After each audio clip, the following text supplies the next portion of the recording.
You know that feeling when you stop yourself from buying something you actually need? When saving money turns into guilt, even the smallest things, that's not discipline anymore. That's underconsumption. And today we are talking about it. Hello everyone, welcome back to the channel. Today we are flipping the script. We have always talked about overconsumption, buying too much, wasting too much, drowning in things we don't need. But what about underconsumption? What happens when you are consuming way too little, whether it's food, clothes, self-care, or even opportunities? This isn't about minimalism or frugal living. It's about when saving, depriving, or cutting back too much actually starts hurting us. So grab a drink, settle in, and let's unpack the hidden side of underconsumption. By the end of this video, I promise you will look at your spending and saving habits in a whole new way. I know so many of you might be wondering, what is underconsumption? So let's start from the basics. Underconsumption is when you don't use, buy, or consume enough to meet your real needs. It can look like not buying enough groceries because you want to save money, wearing shoes with holes because you refuse to replace them, avoiding healthcare, skincare, or basic hygiene products because you think they are luxury, saying no to opportunities because you don't want to spend a cent. We applaud saving money, but when it turns into self-denial, that's not minimalism, that's punishment. Minimalism is about being intentional. Underconsumption is about unnecessary.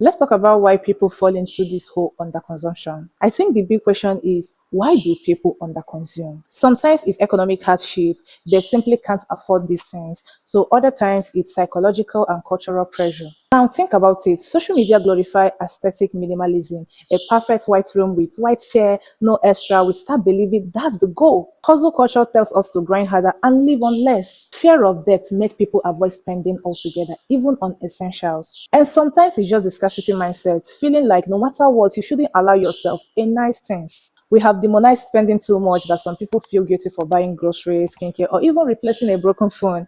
That's not sustainable. That's survival mode. I know I needed to do this video about underconsumption because I've made so many videos about overconsumption, and it bothers me that so many people don't know the difference between normal living and underconsumption. There are people that use broken devices just because they don't want to buy another one. They feel like they are over consuming, getting a new one. That's not true. That's not what I preach.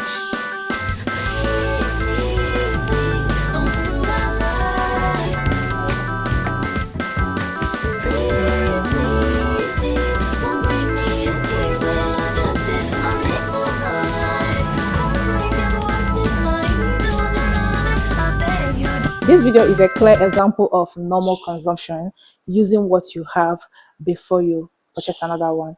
Most of the stuff she's showing is an empty container of the product she have already used. So this is not under consumption.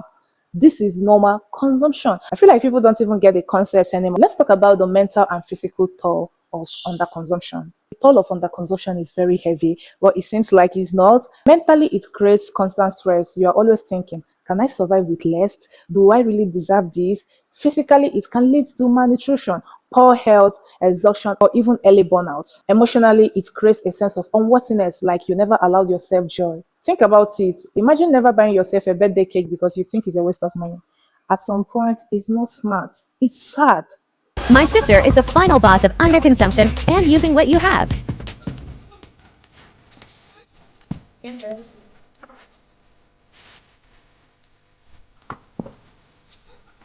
I just came up with my lash.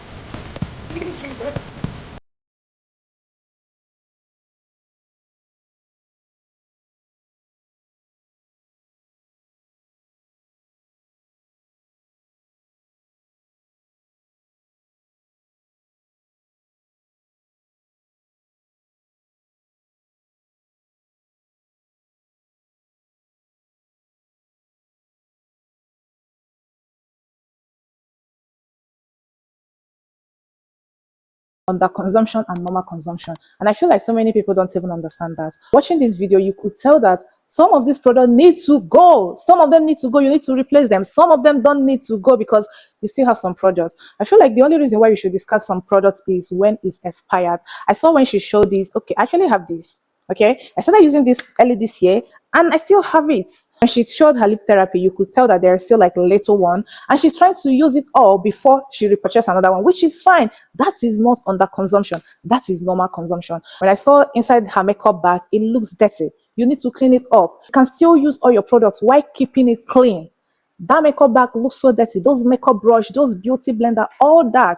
You need to keep it clean. Let's talk about the other consumption in beauty and fashion. Now let's talk about beauty and fashion because under consumption show up here in a sneaky way. Some people wear the same clothes or broken items for years, not because they love it, but because they feel guilty upgrading. Others skip basic self-care. They avoid skincare. They don't even replace like their deodorants. They skip shampoos. They refuse hair care. But here's the truth. That's not saving money. That's damaging yourself. It's okay to buy at least lipstick. It's not okay to shame yourself from replacing deodorants. There's a difference between wasteful consumerism and basic dignity. Overconsumption this, overconsumption that, I underconsumption. Is that even a word? Do not buy new makeup until I desperately need new makeup. I see so many people on here have like tons of makeup and they barely use a drop of the makeup. Like I don't got the money for that, so of course I buy it until I need it. And you tell I've had this for a long time. Like I'm almost done with it. And I'm not getting a new bronzer until desperately need to. Some of you guys need to stop normalizing overconsumption because it's scaring me at this point. I recently repurchased this Say Sun Glow bronzer. Literally the best thing ever. The last one I had was done. I literally scraped every last bit of it. I had to repurchase it because it was really good. And the one I had last time lasted me for so long. I also have this concealer that has lasted me so long and I've had it for almost a year. How much longer do you guys think this bronzer will last me? Because I've had this baby for so long and I love it so much. And I literally can't wait to repurchase it again. It's definitely a staple. Maybe it's a bit boring that I've had the same products for so long. I haven't bought a new blush in so long. I'm like, I don't need a new one if it's not done. I'm thinking about purchasing the Stay Beauty blushes. Look like they do you no wrong. 2 mascaras, but I literally scrape every last bit of the mascaras until there's absolutely no more in order for me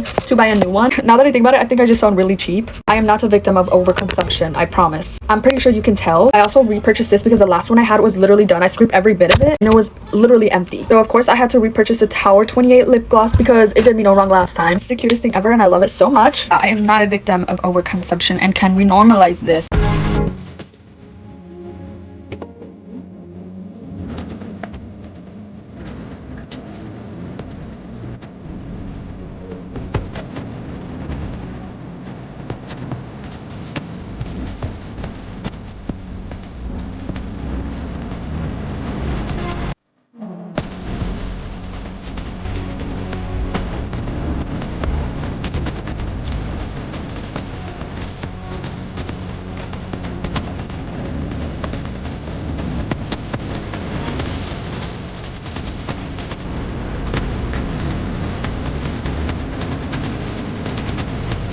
Let's talk about the economic side because this is something so many people don't think about. Under consumption hurts not only individual but also like the entire economics. When people stop spending completely, businesses collapse, shops close, workers lose their jobs. The economy doesn't thrive on holding money. It thrives on healthy, intentional spending. On the flip side, when you spend wisely on good products, good services, good experience, you keep communities alive, you support innovation, you keep people employed. So underconsumption is not just a personal problem, it's a social one.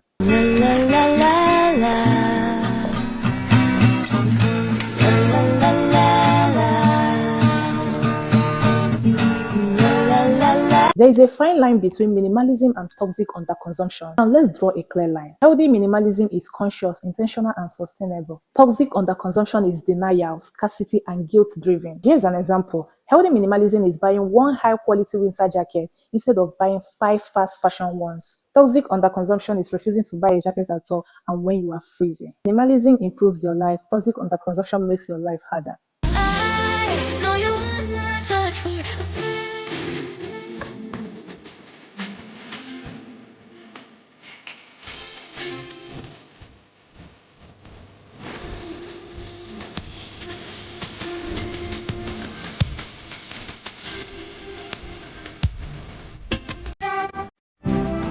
Okay.